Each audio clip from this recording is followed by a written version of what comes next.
Hey everyone! In this video, I'm going to show you how to animate text on Squarespace in just a few simple steps. Start with the text block you want to animate selected in the page editor.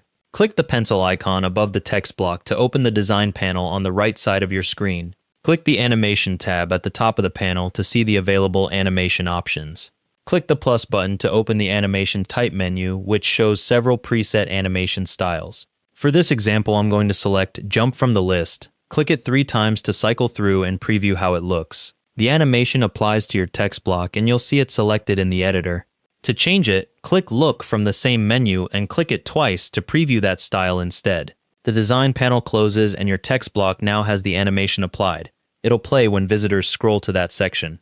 You can preview the animation by scrolling up and down the page in edit mode to see how it triggers. If you want to remove an animation later, just open the design panel again. Go to the Animation tab and click the minus button next to the animation name.